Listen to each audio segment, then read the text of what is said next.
Good morning. It is Friday again, and we here at Legacy Changemaker are ready to follow the inspiration again.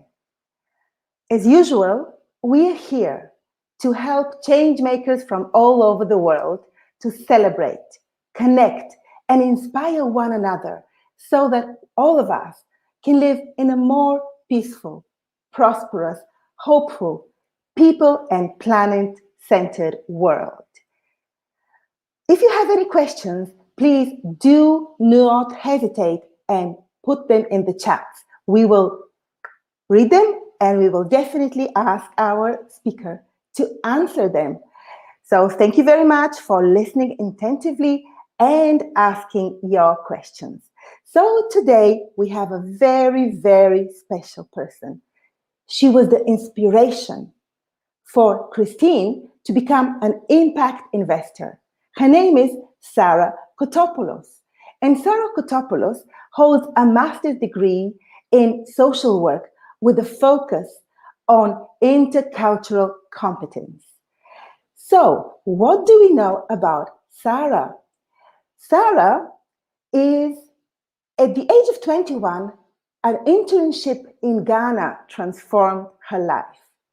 3 years later, she co-founded the award-winning NGO Braveaurora. Braveaurora is supporting children at risk, their families, and sustainable village development in northern Ghana.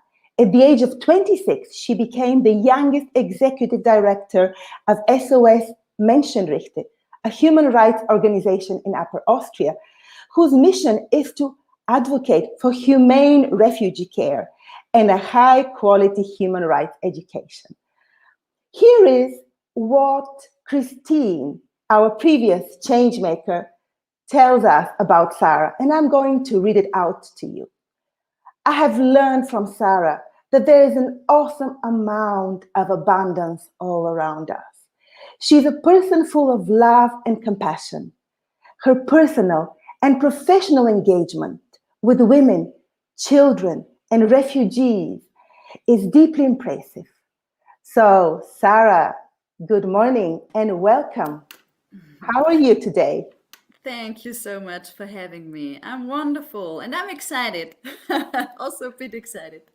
That's great to hear. Thank you so much for accepting to be with us. So let's go straight into the questions. The first question that I have for you is, what is your why? Why are you doing what you're doing? Yeah, thank you for this question. It's a wonderful question. Actually, since my youth, I loved social work already, and I always felt committed to vulnerable people around me. I think from my childhood on, I got this from my mother. She's a passionate nurse.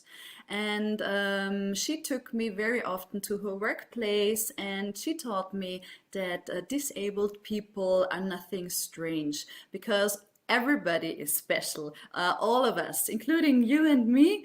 So nobody is normal, and that's how human beings are. So I think this was like the first very important step in my life, to feel social responsibility. And even at school, I can remember that I was always the one who tried to integrate the outsiders.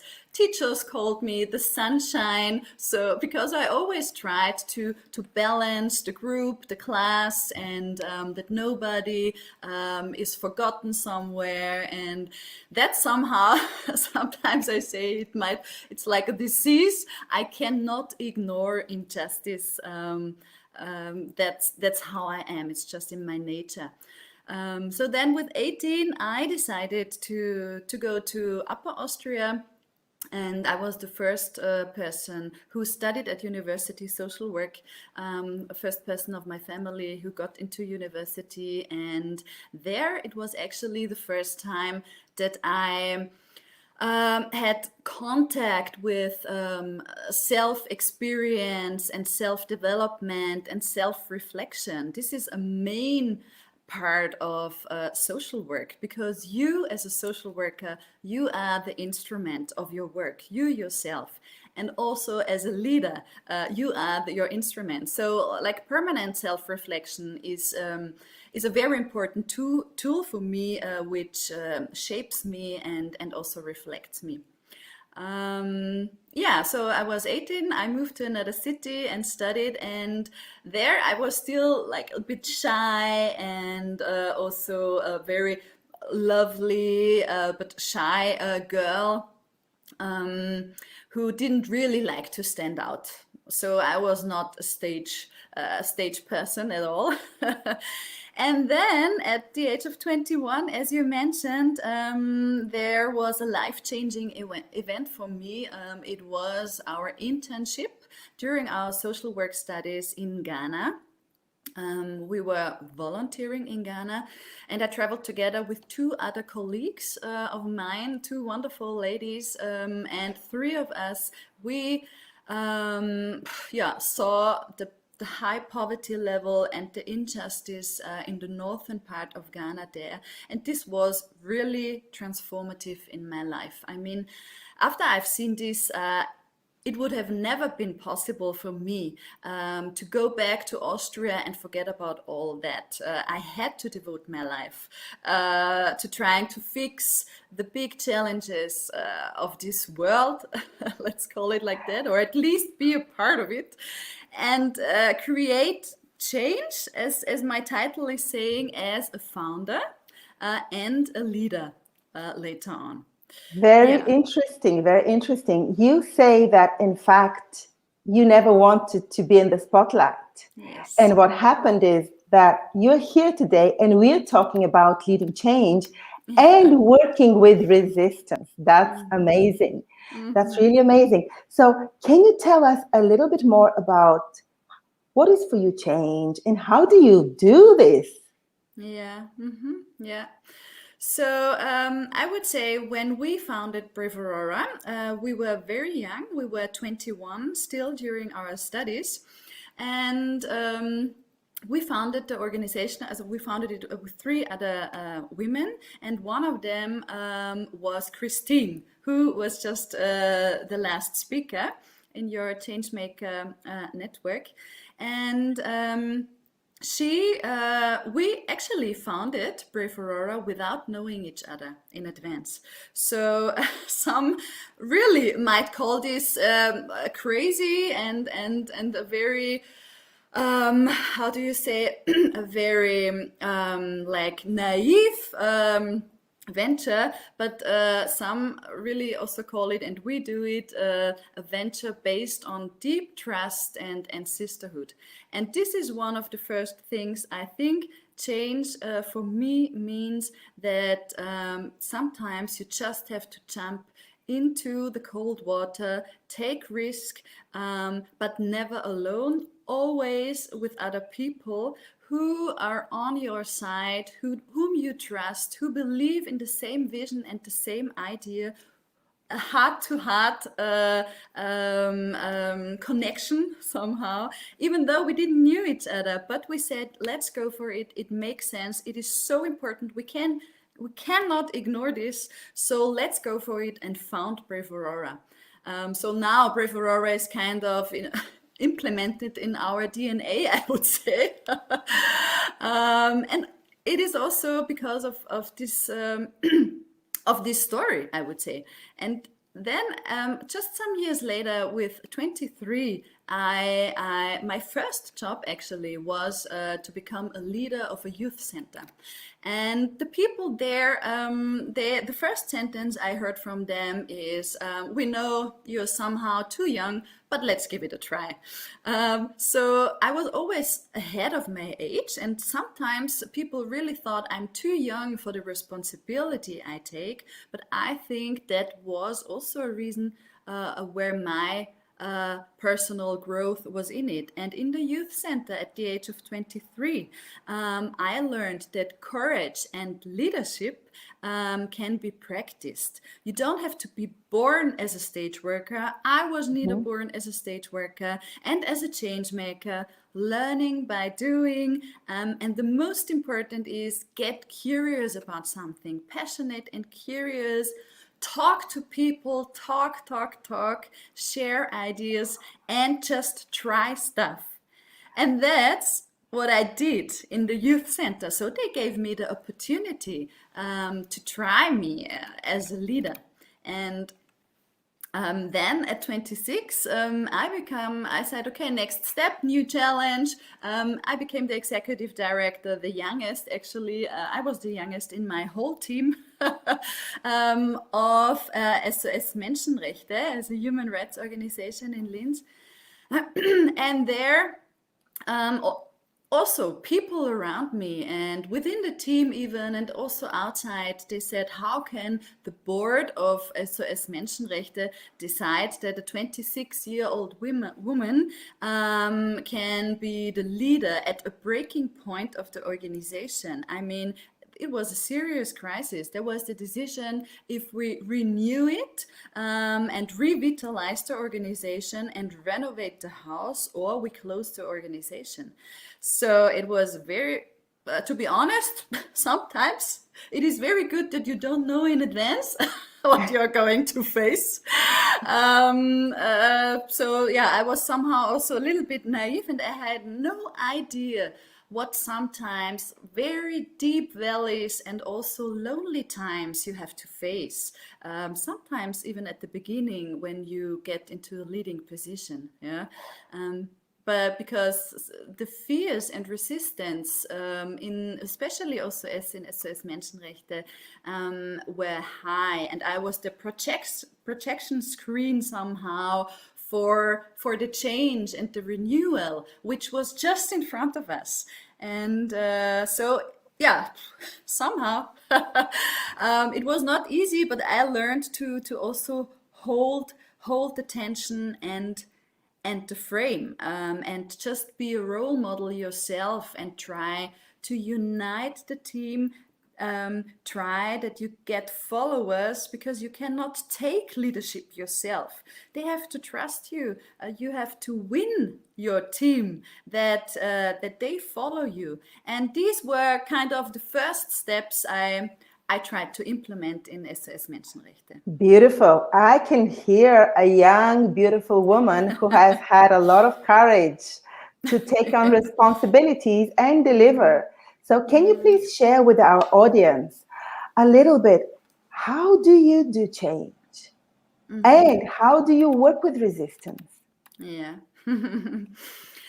I think, as I said, especially at the beginning, when I took the leadership of SOS Menschenrechte, I just had to accept and yeah, somehow accept and recognize that sometimes you have to go beyond your borders. And I did it. Really, this was with 26. This was the first job where I went beyond my borders.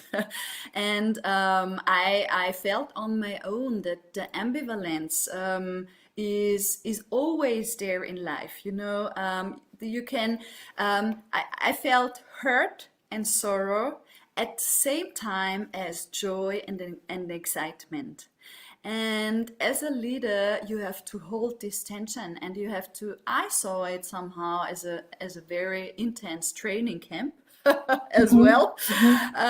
So it might seem very banal, but for me it is so crucial that you have to be able, especially in changing times. And as I said, change is permanent, so just accept it. It is always there, especially in these fast-moving times.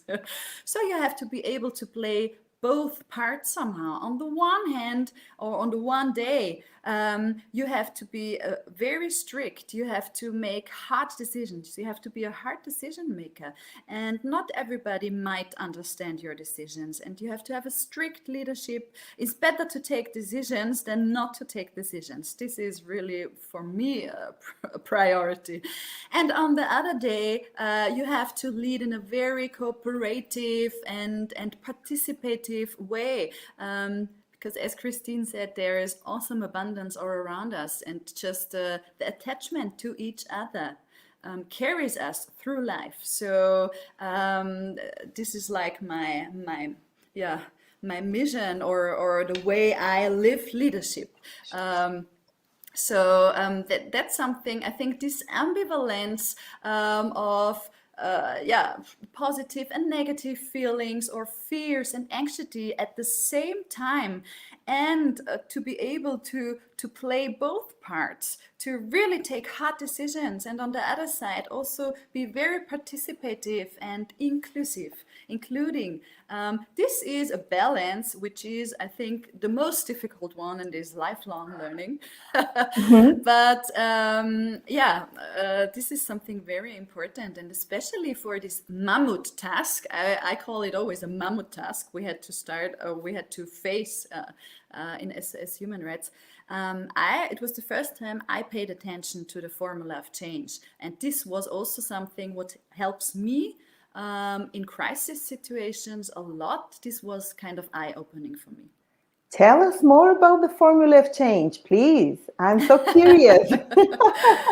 What is I mean, I didn't invent it, but I have a mentor and a coach, and she taught me, and it's actually by John Cotter. So if somebody wants to Google it, I can just give a very, very short overview because time is running. But the main message is just accept that change is permanent and resistance is normal. So you need always a drive, right? It's the D, the drive. So change always needs a dissatisfaction, a shortage, a lack of something. See the discomfort, the chance of discomfort, and the deficit. Sometimes we always label it as very negative, and we don't want it. We don't want discomfort, and we don't want conflicts. So I say the opposite, and also John Cotter says the formula of change says the opposite. Embrace it, welcome it, be also conflict welcoming, not avoiding, because this brings the new thing. You always need a drive for change. So for example, with SOS, it was like we had big financial challenges, team resistance was there, we had a broken infrastructure and house. So the decision was revitalize or close the organization down somehow. Yeah, so that drive was there. And what did you do? We revitalized. How did you do that? What did you have to do it? How did we do it? We had, and this is actually the second, I can combine it with this formula. We had a vision. Yeah, this is the second. Okay. You multiply the drive and the need with a vision. So we had a big picture. We had the same idea. We wanted to open the first house of human rights nationwide. And it's not about the house, it's about the people who live in there. We say, okay, the refugees who they really need a secure home, and we have to welcome them and to give them a safe space. And that was our vision. So we had the same vision. And then we multiplied it with first steps, actually. So this is the next point. We just took first steps. So do it. Talk about it, and then observe and monitor. And we started with small sprints. in these fast-moving times, please forget the long-term master plans. The next 10 years, you like you have goals already for the next 10 years. A big master plan, forget it. You have to make small sprints, trial and error. It supports development, and new directions will come up. So we said, okay, we just roll out a campaign. It was called Roof Over Your Head in English. And we started speaking about this utopia. We had to raise 2.2 million euros to renovate the house. And we still had challenges within the team and so on. So it was not easy, but we just started, and we made a press release and media spoke about it. And so we just started. And we had always this vision, Master plan is not the same as vision. So you always have to keep your vision. And the last thing is it should always be bigger. So like the drive, the vision, and the first steps you take, they should always be bigger than the resistance. But the resistance is there. It is necessary. If there is no resistance, external or internal, you should worry, because the measures you maybe set were not the right ones. Yeah. So we try to work with and not against the resistance, and just step by step. Beautiful. I love the idea that if there's no resistance, you might as well be doing something wrong. Yes. I really love that. So, dear audience, do not shy away from resistance. Take it away. Take it is a sign of that's the right way to go. Right, Sarah? Yeah, right. Beautiful. Yes. Amazing successes. Now, can you please tell us a little bit about things you failed at and what have you not managed yet? I think the first thing was that I always wanted to be loved from everybody. I have the same thing. Okay. Oh, maybe this is something else. Yeah, women have especially, maybe. But this was very, very tough for me at the beginning, that people were competitive with me, and they even told me, some of them told me, we don't need a leader, we can do it ourselves. And then I was the youngest, and it was so hard at the beginning, and I was like, oh, but please love me. And then I took the decision to close down our external office for the executive director. It was a financial reason, but also a reason because I wanted to come closer to the team, that a relationship can be built up. Yeah. And then some quit their job. They left our organization, and this was so shocking for me at the beginning. It was like, oh no, now because I move in the middle, in the center of the organization, to build up relationships and to save money, some quit their job. And so it was very difficult for me to accept that you cannot be loved from everybody, especially not as a leader. I always say, or there is a saying, become an ice cream seller if you want to be loved from everybody, but not a leader. And that's somehow something I have to tell me on and on and on. This is not easy. Yeah. And also to be like conflict welcoming. I mean, I try it, I preach it, I try always to say, okay, mistakes are allowed, please do mistakes, otherwise there is a standstill. And to create an atmosphere but I mean, for sure, if you yourself make a mistake, and then it's not so easy to say, oh yeah, it was a mistake, let's move on. Reality and the things you preach sometimes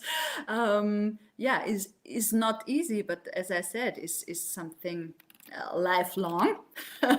And I think one last thing is what I really learned is that we just accept that we have fears. All of us have fears, like I said, not to be loved from everybody. And we are born, the first thing when we come on this earth as babies is to scream.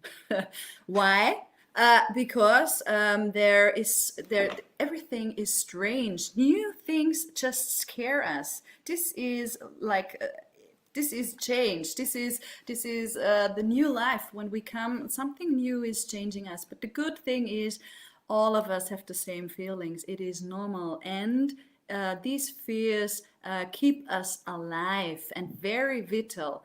So the fear maybe nobody is listening to me, or nobody follows me, nobody asks me of my opinion. This is something very natural, and it is connected to our desires. We have desires, and even today I was affected. I was like, oh, is my English good enough? Do I meet the expectations from Christine? Because she nominated me for this talk. Am I a real change maker to also use your precious time here and to consume your precious time? So this is something very, very normal. And I think what I try to still learn is nobody is perfect, and it's good like that. So just be authentic and stand for something with your heart. Then people will care and respond positively, even if you mess up. Respond with your heart. I love it. Now, Yeah. let's give our audience a little bit of tips and tricks on how can they work with change and work with resistance. We have a comment from Isabel Han. She says, really interesting. Thank you, Isabel. Thank you for listening in. Thank So you. let's go to the tips and tricks, Sarah, please. Yeah, okay. So for me, it is like one no is a no-no. Okay. So if somebody says no to you the first time, then don't take it as a no. Just keep on going and believe in yourself, and have a longer breath than maybe the person to whom you speak, or the fund, like you didn't get the funding or whatever. It depends where you are. So I think this is one very important thing. And the second thing is build relationships and networks. We can really, women out there, we can learn from men, because for hundreds of years, men form alliances. They are part in clubs, even visible with rituals, and they somehow award each other with medals. You can see it in their dresses. And so on. But we women, often we say, it's not our priority. There's a lack of time, family and job. So to build up networks, to join networks like your network as well. I think we have to see the value, because it's not just important what you know, it is also so important whom you know. Please, let's value it and don't block each other. Let's try to cooperate and to lift each other. I think this is something very, very important. And Yes, especially among women. Sometimes we yes, do such amazing stuff, and other times we just pull one another down. yes, that's how Yes, it is. Yeah. yes. And one thing also, I mean, I said it already, but really talk to each other. And maybe very a call to action is take your best 5 friends or working colleagues or whomever and sit together. Also informal, use social informal events like the Christmas party, like a workshop, like I don't know, just a beer in the evening, and meet and share your ideas. No big idea was ever implemented from a single person who didn't share thoughts with others. So I think this is also something very which really helped me a lot. Talking and personal development with a coach or a mentor. Also invest money in your personal development. I think this is something, I very love the important. simplicity of your call to action. Take your best 5 friends and share your ideas. This Yeah, cannot get simpler. Have a yeah, beer, have a glass of wine, have a glass of yes, water, whatever. but share. Yes. Yes. So, Sarah, who has inspired you and who are you going to recommend to be our next change maker? Yeah. I just love this person. It is Abdul Rahman Idrisu. He is our Ghanaian executive director of Braveaurora, and he really continues to inspire me from the first day we met in 2015, actually 6 years already. He was born in northern Ghana, yeah, since childhood, actually, he decided to dedicate his life for a higher and greater purpose, and he's doing world-class work for child protection in the whole north of Ghana, and he will speak about volunteer business and why poverty shouldn't be a tourist attraction, and fake orphanages and child protection. So he's really an expert in it, and I'm so much looking forward that you can get to know him as well. So, dear audience, Abdul is going to be our first male presenter next week. And Yeah. here we're going to have a chat that is going to go around this title, Helpless. Yes, this is what we're going to chat with Abdul about. So, Sarah, thank you so much for sharing with us your tips, your advices, and of course, your fears around change making and resistance. Thank you for being with us. Thank you for doing what you're doing. Keep on gathering your 5 best friends, sharing your ideas, and I will do the same. We have a Yeah. quick comment. Let me see.